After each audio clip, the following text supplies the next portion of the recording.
Hey everyone, today I'm going to show you a demo of zombie skin. It comes in this jar like this, and this is the flesh tone that I'll be using. You open the jar by unscrewing the lid, and it's a whipped latex product.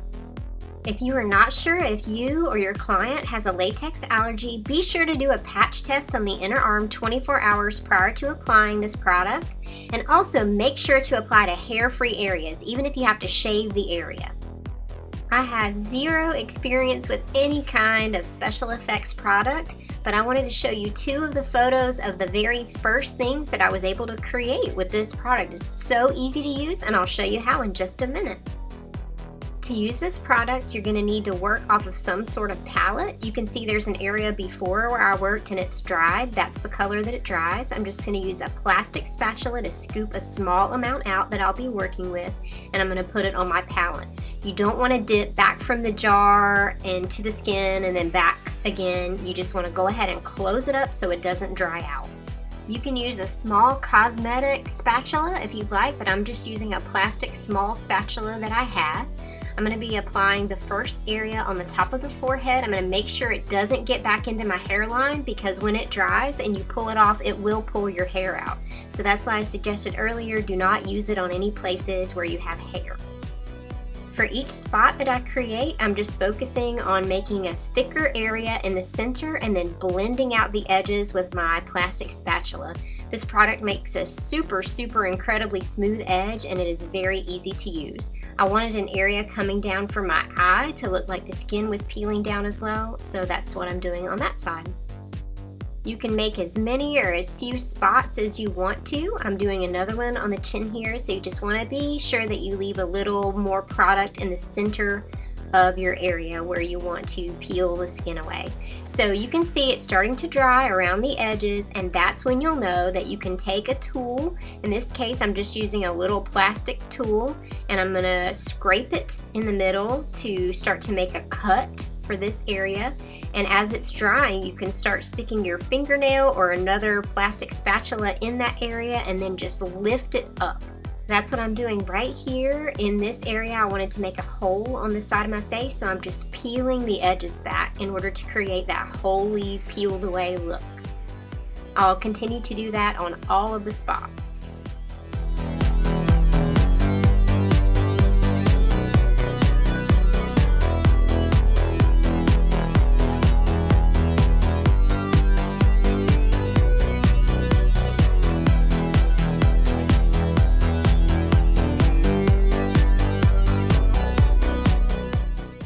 So to start out with the makeup portion of this look, I'm just going to spritz my kabuki brush, and I'm going to load it with some Superstar Seafoam. This is a pale green color.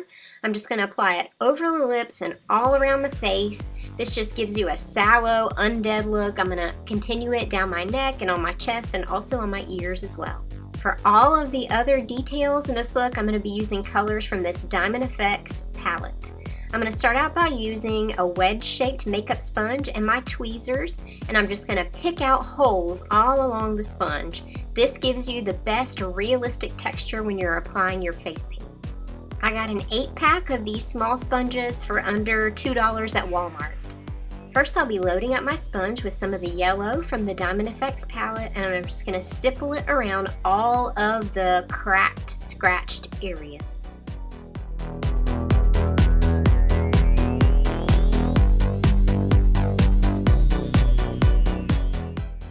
Next, I'm just going to go in with some of the bright lime green color from that same Diamond Effects palette and go around all the same spots.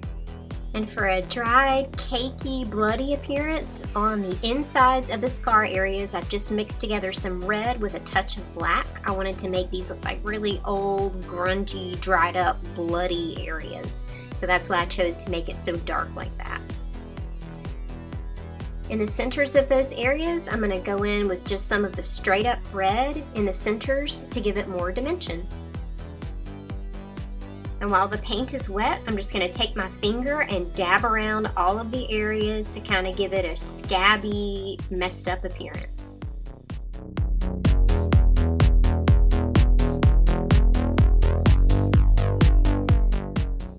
And Next, with another sponge, I'm just going to go in with some of that same red and brown mixed together, and I'm going to go around and tap it around all of the broken areas on the skin just to give it a little more depth. I think what I found was that it really helped it look more realistic. The more watery you can get your paints, the more realistic this bruising, infected zombie looks. I'm also just going to use a little purple as well.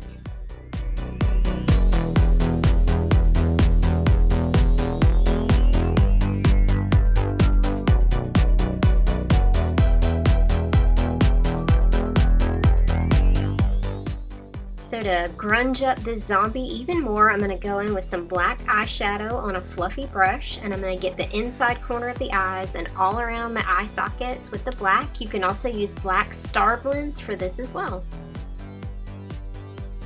I'm going to go on each side of the temple and shade that area in, and then also down the cheekbone just to give it a sunken in zombie-like appearance. I'm even going to take a little bit of that black back into my hairline just to make it look even more realistic and blended together. This step is totally optional, but I think it really helps to give the zombie look some dimension, and it really grunges it up and makes it look more realistic.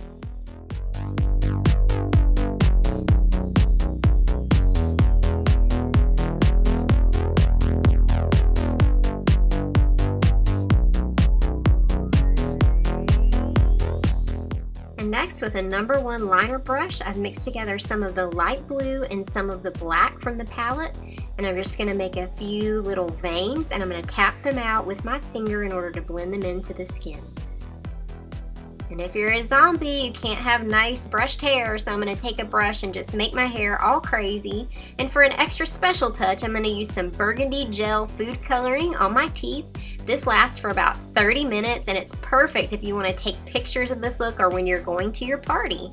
So how do you remove this stuff? It's basically just like a band-aid. You just peel it off right from the center, and it pulls off just like a band-aid.